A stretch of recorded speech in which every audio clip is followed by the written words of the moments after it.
Ahora presentamos, con un alto contenido para la más exigente teleaudiencia, nuestro acostumbrado comentario editorial. En la voz de Ramón de Luna.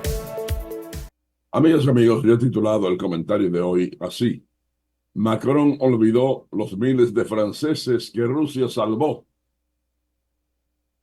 Me refiero a lo que ocurrió en la Segunda Guerra Mundial, con aquella venida de los rusos liberando pueblos desde allá hasta finalizar la batalla de Berlín, que fue ya la campaña, la batalla que dio el triunfo a los bolcheviques. Y mi comentario comienza así: Emmanuel Macron, presidente de Francia, ha enviado a Ucrania un pequeño grupo de legión extranjera, organismo de soldados mercenarios que esa potencia europea ha mantenido siempre para tener presencia en posesiones extranjeras o en naciones con las cuales Francia mantiene acuerdos de explotación de alguna mina. Argelia ha sido un ejemplo.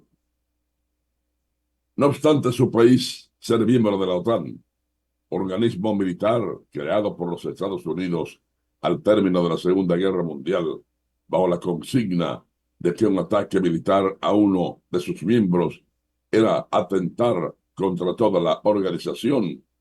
Entiéndase que esta consigna iba dirigida a la Federación Rusa y contra nadie más. Se ha abrogado Francia el derecho de colocar algunos soldados en territorio ucraniano para enfrentar a los soldados rusos, lo que pone en peligro al mundo de una conflagración nuclear. Un canal noticioso de las tropas federales rusas ha anunciado que ya se produjo un enfrentamiento de paracaidistas rusos y de los mercenarios franceses, con la caída de unos 7 legionarios franceses. Macron ha prometido enviar a suelo ucraniano a 1,000 o 1,500 soldados, aunque aparenta que no serán soldados regulares del ejército francés, sino meros mercenarios de la referida legión extranjera. Nos asalta la pregunta si Monsieur Macron considerará tan tonto a Vladimir Putin de creerse que no es una unidad militar francesa y que por eso esa presencia militar rusa no podrá acusar a los galos de intervenir en la guerra contra Ucrania. Muchos en el seno de la OTAN ya han manifestado que no están de acuerdo con su intervención y que no se le puede agregar más combustible al fuego. Esto provoca que en Europa muchos ya han estado preguntándose si es que no habrá que agradecerles al Soviet haber salvado miles de vidas de europeos.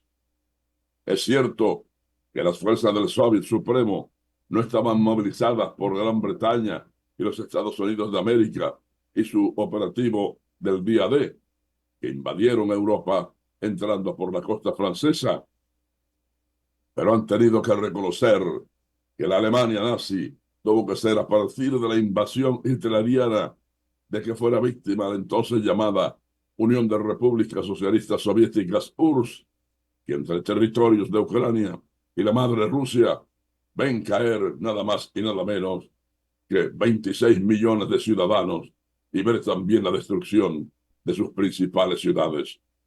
Pero no tan solo eso, sino que Rusia debe recomponerse, echar de su suelo sagrado al invasor hitleriano, no sin antes hacer que generales nazis de la peor ralea desfilaran junto a 600.000 de soldados alemanes derrotados por las principales avenidas de Moscú.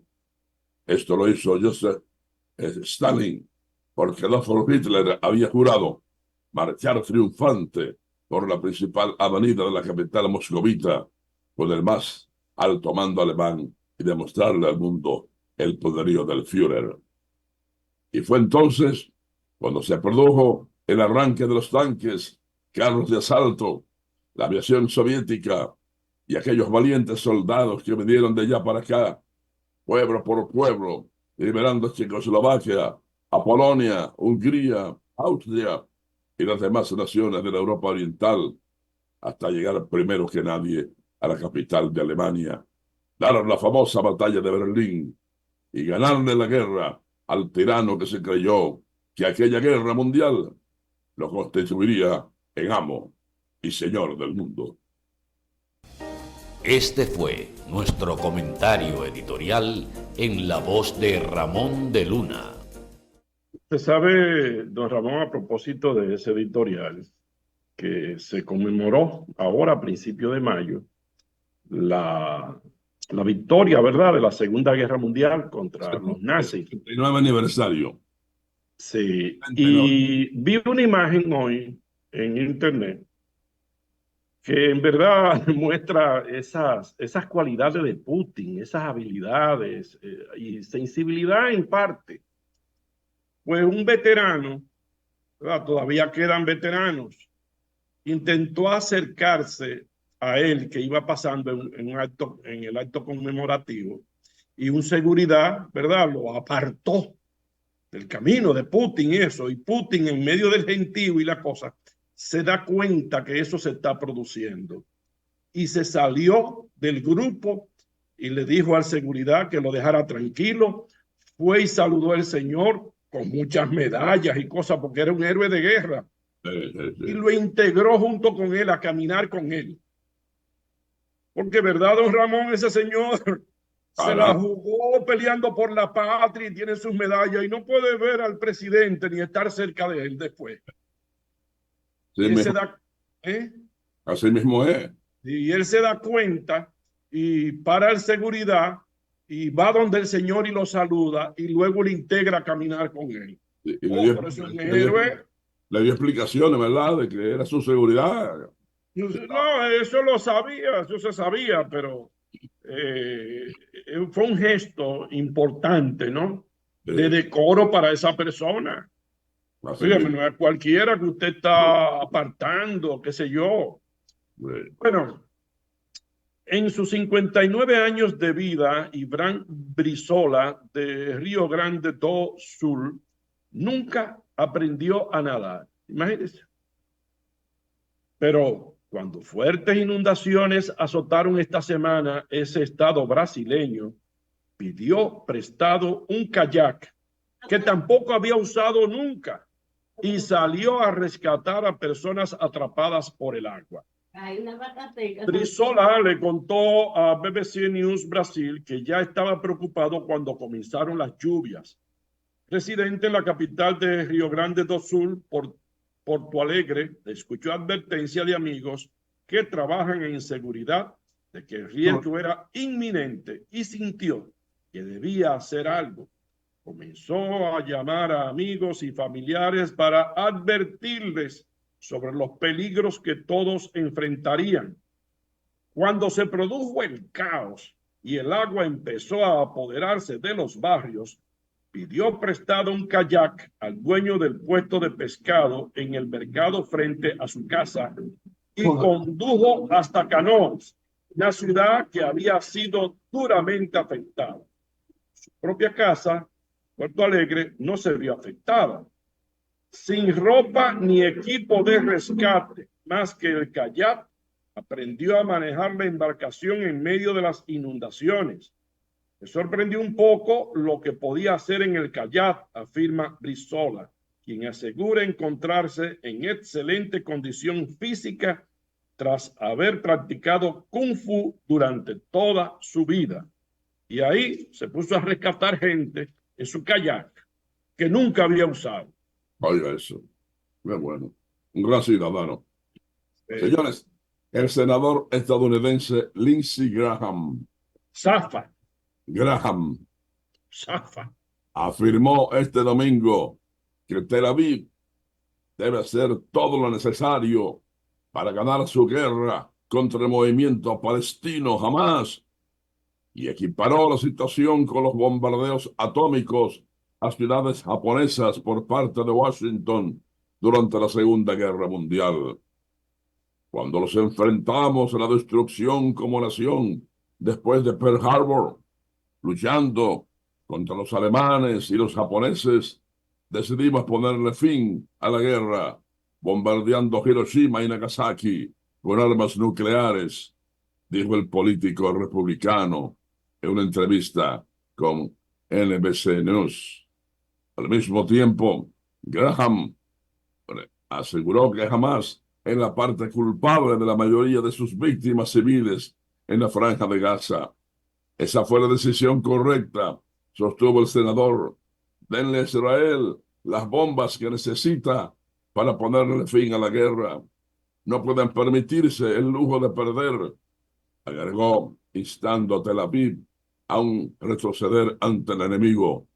Entonces, Israel, haz lo que tengas que hacer para sobrevivir como Estado judío. Lo que tengas que hacer, hazlo ahora, manifestó. Bueno, Israel tiene muchas bombas atómicas porque Estados Unidos se la dio hace tiempo. Se la dio hace tiempo Estados Unidos y tiene muchas bombas atómicas. Ahora las armas no pueden estar en manos de criminales solamente, ¿verdad? Hay que darse, si los palestinos lo hubieran tenido, Israel no lo invade. Así es. A ningún país que tiene la bomba atómica lo han invadido una vez de conocerse que tiene la bomba atómica. Mire, en la guerra de Corea, Douglas MacArthur quería usarla cuando se vio impotente ante los norcoreanos y China. y le dijeron, pero es que los rusos lo están apoyando y los rusos ya la tienen también. Por eso no la tiró MacArthur, pero son criminales. Porque mire cómo este señor quiere tirarle a una población, ¿verdad? Incapacitada, que no tienen ni aviones, ni tanques de guerra, ni nada de esas cosas. Quiere tirarle la bomba atómica. Porque son criminales naturales. Pero así hubo otro senador que habló lo mismo el otro día. Sí, porque son criminales que hay. En Estados Unidos está lleno de políticos y gobernantes criminales. Desgraciadamente es así. Sí, desgraciadamente. Criminales. Porque ese pueblo no tiene. Pero no han, don Ramón, pero no han puesto todavía el primer muerto con AK-47 en la mano, siquiera. Así es. Todos esos bombardeos y esas masacres. Más de 100 periodistas han asesinado. Ya van 135.000 muertos. No, 35.000. Perdón, sí, 35.000 muertos de la guerra. Y como 14.000 niños entre esos. Sí. Bueno, la Asociación Dominicana de Profesores ADP realizó una serie de protestas al Ministerio de Educación MINER desde el pasado martes 23 de abril, reclamando un aumento del 20% al salario de los docentes activos y jubilados. El gobierno, en el Acuerdo por la Defensa y Derecho a la Educación pactado el 23 de julio del pasado año 2023, acordó con la asociación un aumento salarial para los docentes activos, cuyo porcentaje y aplicación serían discutidos a partir del pasado mes de abril y conforme a la disponibilidad presupuestaria. En medio de la discusión, al rechazar la propuesta inicial del Ministerio de Educación, la ADP procedió con una serie de huelgas y reuniones durante horarios de clase, lo cual condenó el ministerio, calificando de inoportunos esos movimientos que violan el derecho a la educación de los estudiantes. El pasado 3 de mayo, el MINER formalizó un aumento de un 8% de forma unilateral, lo que no fue bien recibido por los miembros de la ADP. Finalmente, tras una reunión entre ambas partes, el 8 de mayo, se acordó un aumento salarial adicional de un 2% en junio de este año para llegar a un 10%. Dicho acuerdo incluye la condición de que en el 2025 se aplique un nuevo incremento del 10% con la finalidad de alcanzar el 20% demandado por el gremio, algo que el presidente del gremio, Eduardo Hidalgo, calificó como un triunfo de los maestros. A raíz de los reclamos de aumentos salariales y otras reivindicaciones, sumado a la decisión del gremio de paralizar la docencia como mecanismo de presión, sectores de la población han expresado su rechazo a los incrementos salariales, cuestionando el accionar de los maestros, en especial cuando el bajo rendimiento educativo en República Dominicana tiene al país en los últimos niveles en mediciones. Sin embargo, Y hay que revisar, ya se le paga bien a los maestros, ¿verdad? Se le ha mejorado. Entonces ellos tienen que mejorar la educación. Eso tiene que reflejarse. Oye, este cable de Miner, del ministerio. Según los datos del Ministerio de Educación de República Dominicana, en el 2023, año en que se estableció en la ley 66-97, en su artículo 197, que el gasto público anual en educación debía alcanzar un mínimo de un 16% del gasto público total o 4% del Producto Interno Bruto PIB. Los maestros de básica ganaban entonces un promedio de 32.847 pesos y los de secundaria ganaban 37.668. Para el año 2022, los salarios de los profesores de básica habían alcanzado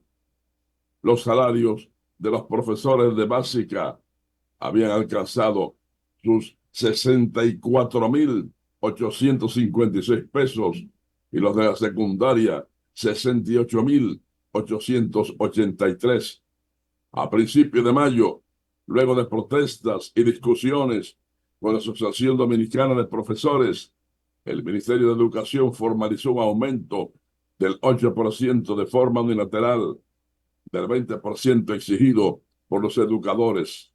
Posteriormente, se llegó a un acuerdo para elevar un 2% adicional a la cifra, para llevarlo a un 10%, con la promesa de que en el 2025 se aplique un nuevo incremento del 10%, con la finalidad de alcanzar 20% demandado por el gremio. Si bien los maestros se encontraban dentro de los grupos de profesionales con salarios menos atractivos, en la actualidad poseen mejores condiciones salariales, compitiendo incluso con sueldos en países con mejor rendimiento educativo. Caramba, y quieren más, son insaciables. Bueno, alguien había dicho antes de que se aplicara el 4%, que Estados Unidos gastaba X cantidad en preparar un bachiller y que Corea del Sur, Taiwán, otros países con la mitad de ese dinero preparaban mejor a los bachilleres. Así es. Un listado de un sinnúmero, o sea, que a mayor salario, a mayores gastos, necesariamente no mejor educación. Así mismo. Eso no se traduce necesariamente en mejor educación. Pero bueno, vamos a continuación a ver estas imágenes donde las candidatas por el PLD en Santiago, en la circunscripción 1 y 2, como Hilda Henao, que es del 2, Alexandra Mercedes y Jacqueline Peralta, pues dicen que impulsarán para que la sierra se convierta en el centro de desarrollo del Cibao y para que se construyan 4 puentes más sobre el río Yaque. Del PLD y sus candidatos diputados. Todos estamos en la calle, todos estamos trabajando para fortalecer cada día más nuestro partido, PLD, esa marca que nos ha dado la oportunidad, en el caso nuestro, 2 veces de ser diputada, y nos está dando la oportunidad de repetir un periodo más para que la circunscripción 2 tenga a su diputada, una mujer cercana a la gente y una mujer que siempre ha estado en su zona. ¿Continuará usted llevando los proyectos que necesita su circunscripción? Todo el que me conoce sabe que yo soy una mujer incansable, que vamos a seguir haciendo todas las gestiones para todas las necesidades que nos conciernen, ser parte de la solución en nuestra población. Hilda Henao tiene muchos proyectos en carpeta y por eso Hilda Henao sigue. ¿Cómo cuáles proyectos? El impulso turístico de convertir la sierra en el corazón del Cibao, sobre todo porque nuestra circunscripción tiene la mejor vegetación y sobre todo una naturaleza ríos que no ha favorecido Dios. Y vamos a seguir proyectando para que los empresarios, el Estado, invierta en nuestra circunscripción con proyectos turísticos que se pueda desarrollar. Y voy a seguir trabajando hasta que no se cumpla esa conectividad, esos 4 puentes que necesita la circunscripción para su desarrollo, para el desahogamiento vehicular de nuestro puente Hermanos Patiño. Voy a seguir trabajando, pero voy a seguir trabajando en contra de las 3 causales, porque yo soy una mujer pro vida. El mensaje